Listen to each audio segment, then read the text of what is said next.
목요일 사주. 안녕하세요. 목요일 사주 김목산입니다. 자식복. 오늘은 내 사주로 보는 자식복입니다. 자식은 자기 사주가 분명히 있잖아요. 그것 말고 내 사주로 내 새끼의 운이 어떤지 보는 거죠. 당연히 좋을 수도 있고 아닐 수도 있어요. 하지만 보균이고 무조건은 아니에요. 보균은 보균이에요. 감기 보균처럼 말이에요. 감기 보균을 가지고 태어났다고 무조건 감기 걸리는 건 아니잖아요.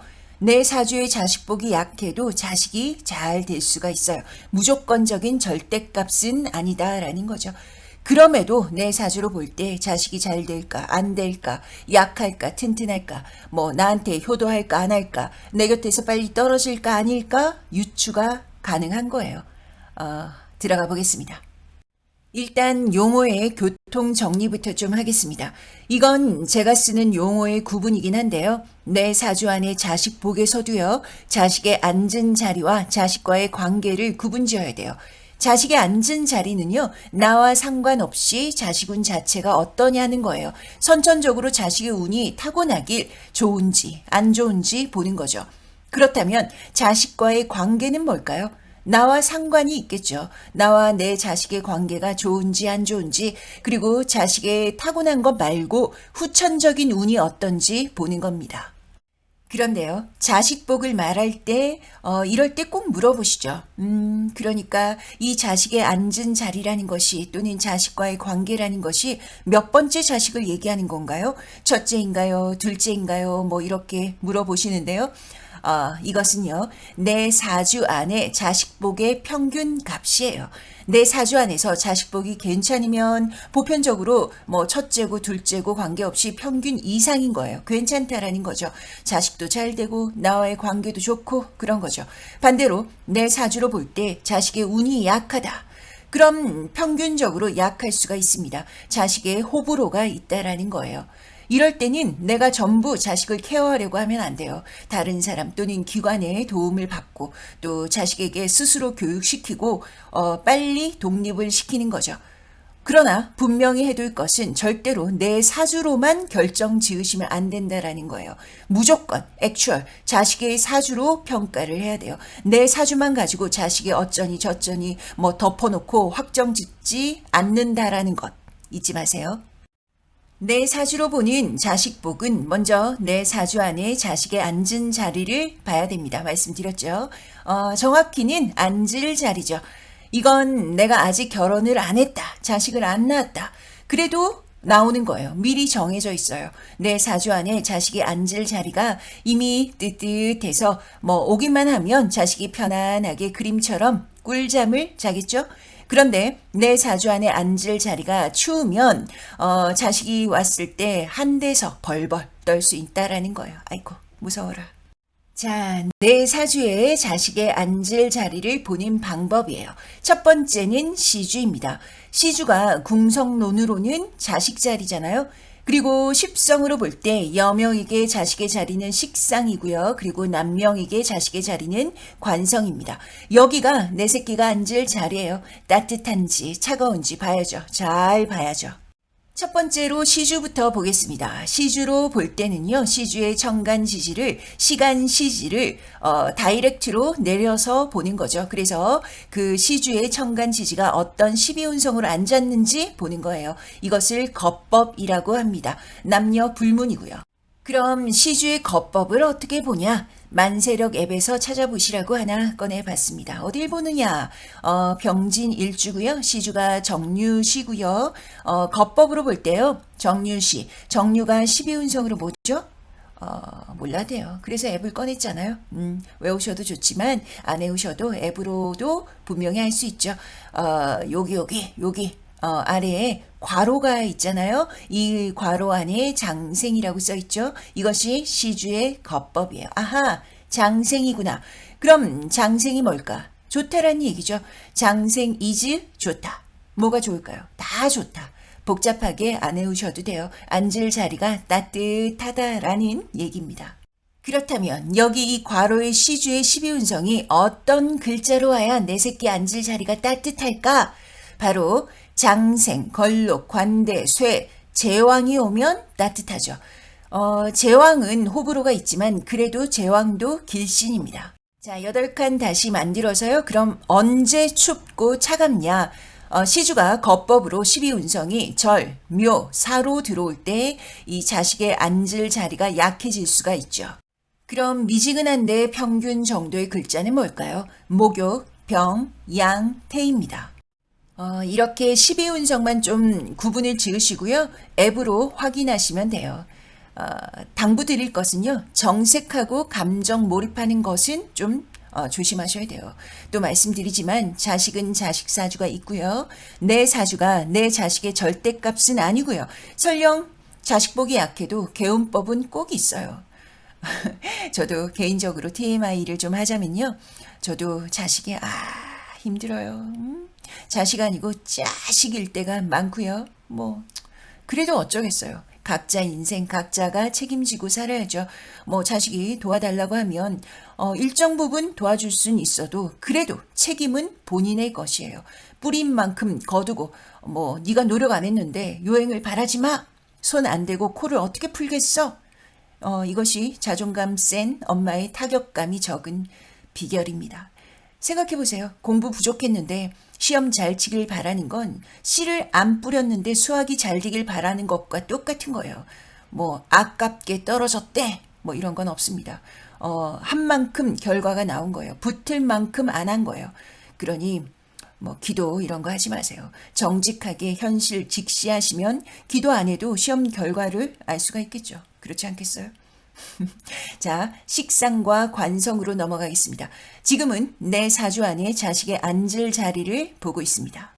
여명에게 자식은 식상이고요. 남명에게 자식은 관성이죠.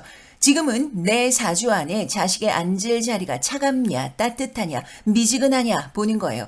이건 부모의 자식 자리가 그런 거지. 정작 주인공인 자식은 부모 사주에 차가운데 설령 앉았어도 자기 사주로 잘 살 수 있어요. 걱정 마세요. 이 앉을 자리가 여명의 식상과 또 남명의 관성이 어떤지 보는 거죠. 좌법 또는 종법이라고 하고요. 둘 다 보는 방법은 해당 식상의 청간 또 해당 관성의 청간을 일지에 대입하는 12운성을 말하는 거예요. 사주원국에 있든 없든 이 식상이라는 오행, 관성이라는 오행은 존재하잖아요. 무조건 그 자리는 있는 거예요. 구분을 해보면요. 좌법은 일지지장간 안에 식상 또는 관성이 있으면 좌법이라고 하고요. 종법은 일지지장간 안에 식상 또는 관성이 없는 거예요. 그러나 방식은 똑같아요. 좌법이든 종법이든 이 식상의 청간 또는 이 관성에 해당하는 청간은 무조건 일지에 대입할 수 있잖아요. 용어가 좀 다를 뿐이에요. 용어에 노예가 되지 마시고요. 식상이든 관성이든 해당 오행의 청간을 일지에 대입한다. 이것만 기억하시면 돼요. 예를 들면 기유일주예요. 일지지장간 아니 경신이란 말이에요. 여명 입장에서는 식상이 안에 들어있으니까 이때는 좌법이죠. 식상, 청간, 경금, 신금을 일지, 유금에 대입해 볼게요. 경금이 유금을 만나면 제왕이 되고요. 신금이 만나면 유금을 만나면 걸록이죠. 남명 기유로 볼게요. 기유에게 관성이 자식인데 관성이 지장간에 들어있지 않죠? 그러면 종법이라고 하고요. 기유에게 관성은 목기운이에요. 청간, 간목과 을목을 유금에 대입하니까 간목은 12운성 태가 되고요. 을목은 절이 되죠. 이것이 기유 남명이 있어 자식이 앉을 자리인 거예요. 좌법, 종법은 중요한 게 아니에요. 식상과 관성이 12운성 자리가 뭐냐? 그게 더 중요한 겁니다. 그렇다면 어떤 글자로 앉아야 내 사주의 자식이 앉을 자리가 따뜻할까요? 시주의 방식과 똑같습니다. 여명은요. 여명의 식상에게 장생, 걸록, 관대, 쇠, 제왕이 오면 자리가 따뜻하고요. 남명도 마찬가지죠. 남명의 관성에 역시 장생, 걸록, 관대, 쇠, 제왕이 오면 자리가 따뜻합니다. 그럼 어떤 자리가 오면 불리할까요? 여명에게 식상이 절, 묘, 사로 오면 내 사주의 자식이 앉을 자리가 불리하죠. 만약에 목욕, 병, 양, 태로 오면 평균 정도? 못해도 평범한 평균의 자식은 되고요. 남명의 관성도 마찬가지예요. 절묘, 사로 오면 내 사주의 자식이 앉을 자리가 불편하고요. 그 와중에도 목욕, 병, 양, 태는 가운데 평균 정도는 되고요. 그래서 내 사주에 자식이 앉을 자리가 장생, 걸록, 관대, 쇠, 제왕이면 한시름 놓을 수 있겠죠. 목욕, 병, 양, 태면, 그 다음 마음 놓으시고요. 절, 묘, 사로 들어오면 무조건은 아니지만 그래도 그 자리가 차가울 수 있겠다. 아이를 안 낳았다면 태길 잘 받으셔서 낳으시고 만약에 이미 낳으셨다면 직접 아이 사주를 꼭 보셔서 좋은 방향으로 이끌어 주시는 거죠. 무조건 아이고 큰일 났네 이런 거 아니에요. 그런데요, 사주 원국으로 보면요, 식상 또는 관성이 꼭 시주에만 앉는 게 아니잖아요. 이제부터 내 사주로 보는 나와 나의 자식의 관계를 보겠습니다. 지금까지는 내 사주 안에서 자식의 앉을 자리를 봤다면, 선천적인 자식의 운을 봤다면요, 지금부터는 내 사주 안에서 그 자리에 앉은 자식과 나의 관계, 후천적인 자식의 운을 보는 거예요. 예를 들면 식상 또는 관성이 연지에 있을 수도 있고 월간에 있을 수도 있고 물론 일지나 시주 어딘가에 있을 수도 있어요. 이때도 연주의 겁법, 월주의 겁법, 일주의 겁법을 다 봐야죠. 그리고 일간 기준에서 일지도 포함해서요. 식상 또는 관성이 일간 나와 얼만큼 거리감이 있냐도 측정을 해야 돼요. 만약에 연주에 앉았죠. 일간과 아주 거리가 멀단 말이에요. 멀구나. 가까이 하기엔 멀죠. 난 얘가 너무 좋아서 같이 살고 싶어. 그러나 같이 살긴 해도 가까이 하기엔 심리적으로 멀거나 서로의 입장으로 부딪힐 여지가 높습니다. 인연이 약해서 일찍 떨어지거나 정이 약하거나 서로 각자 도생이거나 그러기가 쉽죠. 만약 식상 또는 관성이 월지에 있어요. 자식이 부모 자리에 있는 거예요. 자식이 부모 자리에 있다라는 것은 부모가 자식을 모셔야죠. 암요. 그 관계가 역전이 될 여지가 높은 거예요. 만약에 일지와도 충극이거나 형충이 일간 일지와 붙었다. 그러면 너무 오냐오냐 그래 해서는 안 돼요. 너무 다 해줘도 안 돼요. 자식한테 할 말은 아니지만 나의 호의와 나의 희생이 아주 당연시 되는 거예요. 당연시는 당연한데 무시가 될 수도 있어요. 만약 자식의 자리가 식상 또는 관성이 일지에 앉았다. 자식이 배우자 자리에 앉았으니까 배우자처럼 대할 수 있겠죠. 그래서 실제 배우자가 자꾸 뒤로 밀리는 거예요. 그래서 자식이 일지에 있으면 배우자 관계가 좀 멀멀해진다라고 하는 거예요. 자, 자식이 정확히 시주의 어딘가에 꼬리내 있다. 이럼 아주 쉽죠. 일단 자식이 시주에 있으니까 인연은 오래 가는 거예요. 다만 형충이 오는지 아닌지 이런 것을 잘 봐야겠죠.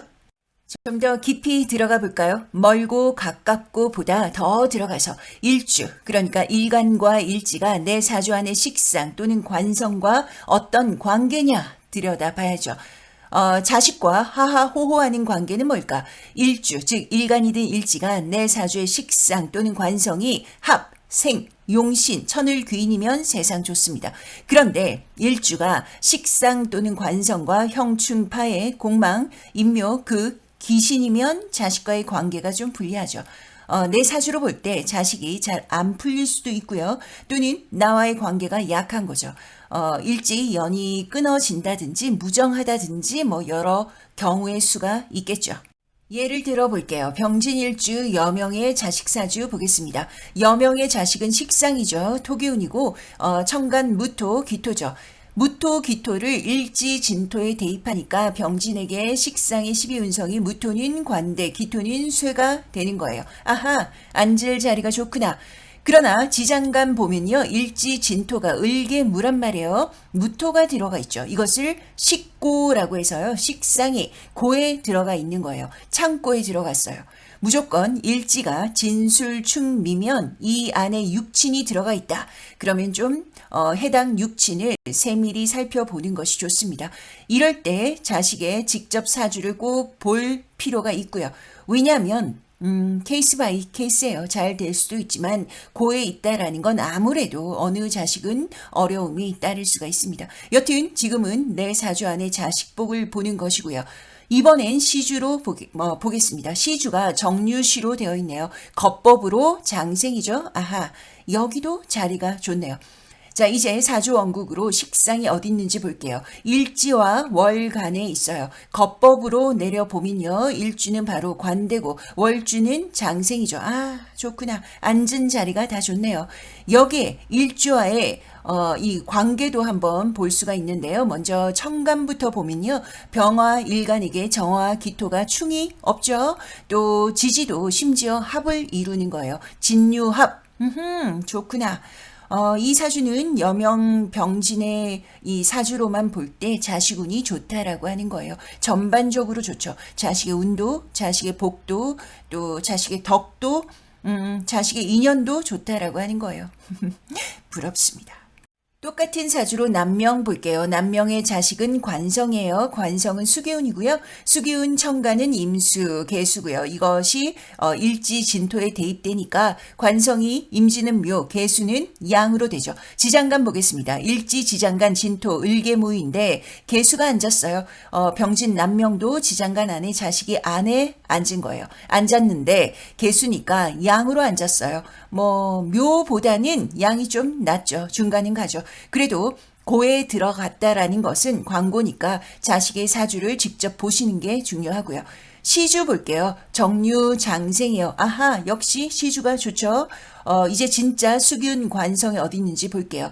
연주에 있어요. 연지에 있는 거예요. 거법으로 보니까 태고요. 태도 중간 이상이죠. 괜찮습니다. 일주와의 관계로 한번 볼게요. 시주부터 보면요. 일주가 시주와 사이가 좋은 거예요. 지지는 진유합을 이루잖아요. 그런데 이 직접적인 자식인 관성해수는 어디 있어요? 저기 연지에 있단 말이에요. 거리가 멀죠.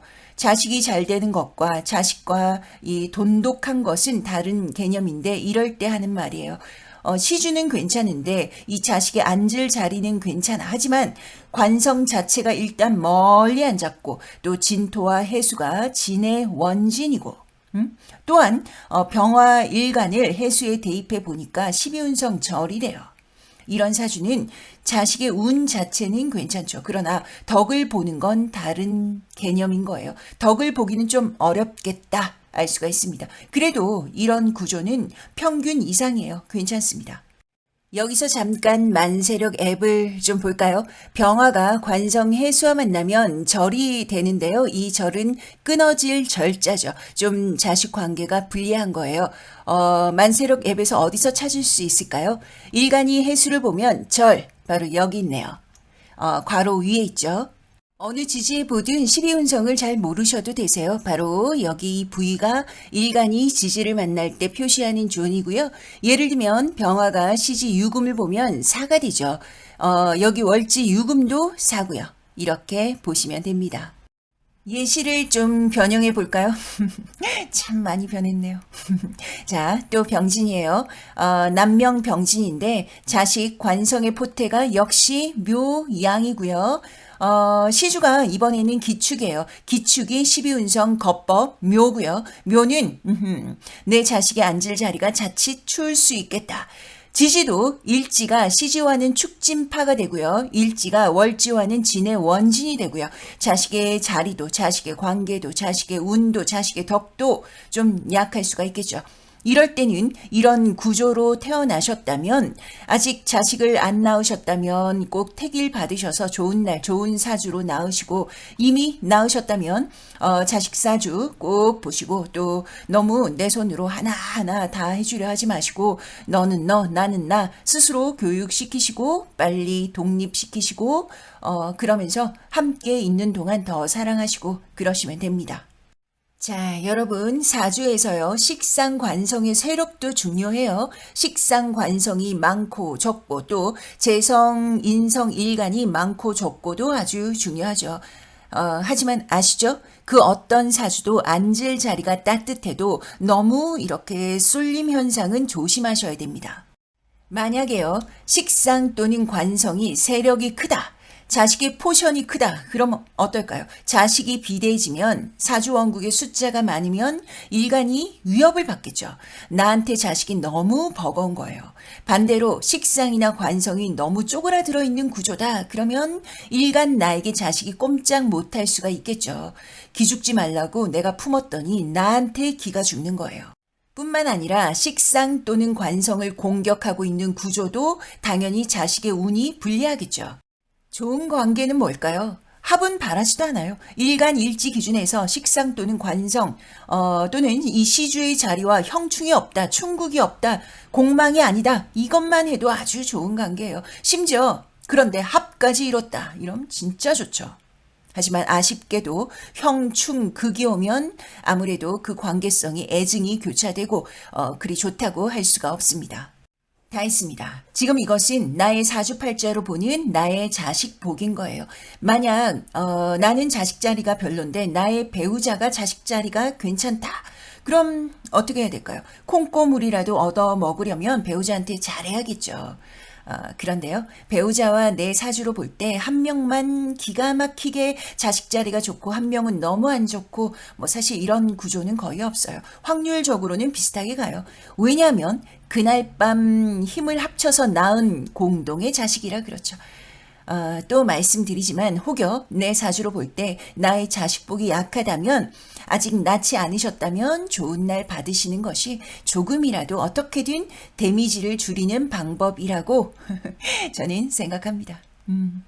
사주쟁이 같은 발언이죠. 낳아 보시면 알아요. 아하, 택일 받아 낳을 걸. 낳고 나면 이미 때는 늦으리. 반대로 나의 자식복이 너무 쾌적해. 그러면 아무 날이나 랜덤으로 낳아도 이상하게 자식 사주가 괜찮다는 사실.